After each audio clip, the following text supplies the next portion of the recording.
This game sucks. Castlevania 1 and 3 are great classic Nintendo games, but for Castlevania 2, Simon's Quest, the game designers obviously were not thinking straight. At first, it seems like a pretty decent game, a little different from the first in the series, but that's okay. Zelda 2 was different from the first, Mario 2 was different, but they were all good. The first thing that's strikingly different is the fact that you have to go through towns, talk to people, and buy stuff. I never really minded that. It makes it a little more like an adventure story, and it's kind of like Zelda, so that's okay. But the first problem comes in when it changes from day to night.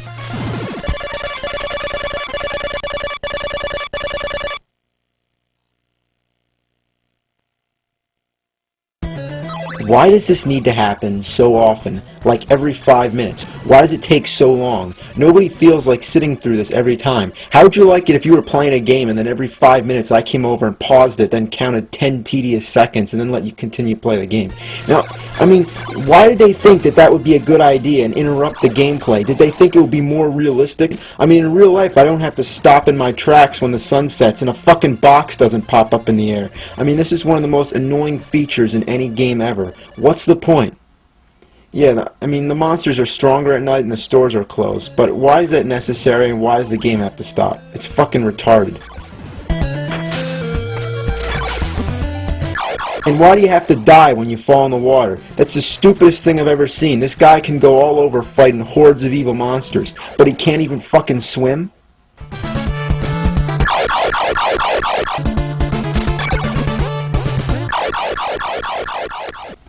Sometimes I don't feel like going down the stairs just to get down to ground level. I mean, there's no reason I should have to do that when I can just take a shortcut and jump down. But oops, I shouldn't do that. There might be water down there. Another thing that's really annoying about this game is the fact that you have to buy weapons and items. I mean, still, it's not uncommon. You know, like I said, it's the same thing you have to do in many great games like Zelda, but let me explain. Here you have to collect hearts, which count as money. I mean, that's kind of odd, because usually hearts count as life or energy, you know, so that's kind of strange, but, you know, that's not the point. The point is that the items you need to buy are too fucking expensive, and the hearts don't add up enough. It takes too long to get enough of them to buy something, and it gets boring wandering around killing the same monsters over and over again just so you can buy a flame whip or something. Speaking of flame whip, that's pretty weird itself, isn't it? I mean, they were really being creative with that one, the flame whip. Anyway, about the hearts. It takes too long to buy stuff, and to add on to the problem, when you die, you lose all your hearts and you have to start all over again. I mean, doing this doesn't add to any of the game's difficulty or challenge. It just makes us have to do more of the same monotonous stuff over again, and it's not fun. It's boring. Oh look, I finally got enough hearts to go and buy a plant that I need to cross the swamp. Now let me get to the store. Oh shit, it's fucking nighttime. Now the stores are all closed and I have to wait for it to turn day again. Oh well, I might as well kill some zombies in the meantime and stock up on some more hearts. Oh shit, now I gotta start all over again. One of the worst things in the game are the pitfalls, which are areas where there's like stones or blocks that look like you could walk on them, but instead you just fall through. It's impossible to tell where these spots are the first time walking through, so you just have to keep throwing holy water all over to see where they are. It's retarded. Why should I have to do that? Again, it doesn't add up to any of the fun, challenge of the game. It's just unfair and it's annoying. In the dungeons, there's no bosses at the end, which is a big disappointment. Every Nintendo gamester knows that at the end of a level or a dungeon, labyrinth, or whatever, there's always supposed to be a big guy who you fight. But here, they just got lazy and only put a few bosses in the game and left some of the dungeons just empty, like this one. So most of the dungeons you go through, the mansions to be exact, there's nothing at the end except for a crystal orb that you can't touch. In the rest of the Castlevania games, the tradition goes like this. You fight a boss, you defeat him, then an orb comes down, and you touch it. There you go, on to the next level. But in Castlevania 2, how would you ever figure out that you're supposed to throw an oak stake at that orb? I mean, when you first get the oak stake, you assume it's a weapon, and you throw it only to find that it does absolutely nothing, and that you waste it by throwing it, so you have to get it all over again. There are parts in the game that are definitely not self-explanatory and are too hard to figure out. Take this dead end, for example. Would you guess that you're supposed to pass through this wall? How? You have to kneel down by it for like 10 seconds. Now still, that's not enough to make it so cryptic and hidden that we can't figure it out. Oh, please give us more for our buck and make it harder so we can wander around the whole game and exhaust every possibility before we find out. Okay, guess what? You need to have a red crystal selected and be kneeling down and wait a little while before this magic tornado comes and takes you to the next part of the game.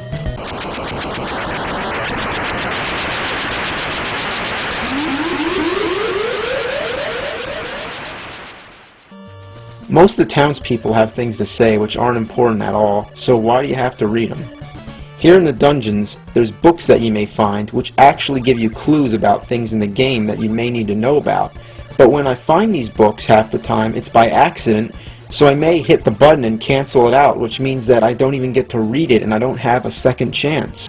Why can't I do that when it changes from day to night? That would actually be helpful. So what the game designers figured is this. It isn't absolutely necessary for me to read about how to find Dracula's castle or what I'm supposed to do with an oak stake, but what I do need to read, again and again, constantly, is the morning sun has vanquished the horrible night. How about vanquish this horrible game? The only sure way to get through this awful game is to enter a code, but even that is way more tedious than it should be. While most of the Castlevania games have symbols you enter for a code, this one just has a whole bunch of numbers. I mean, like, one of those little parts would be enough for a password, but why 4? Like, why so many? In general, I hate games that have passwords like this because sometimes they have uppercase and lowercase letters. Like, the L's, you know, look like I's, the zeros look like O's, the 8's look like 5's. So, you know, why does there have to be so many digits? You know, like, why can't it just be numbers or something? Like, you know, just numbers and not letters. I mean, it takes me like 5 minutes to enter this code when it should only take like 5 seconds. It's friggin' stupid.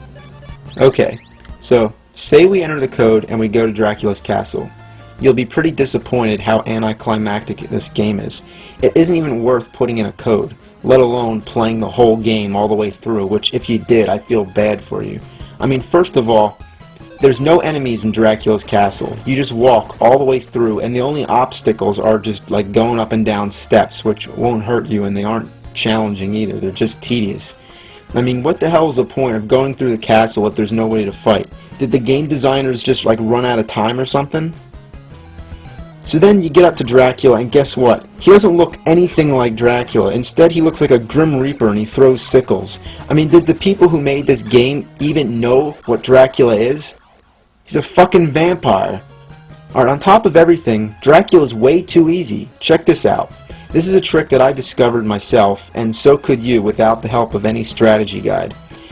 When Dracula first appears, he stands there for a while, and he gives you plenty of time to land lots of free hits. Not only does he stand there for a long time, but everything that hits him will stun him and give you even more time.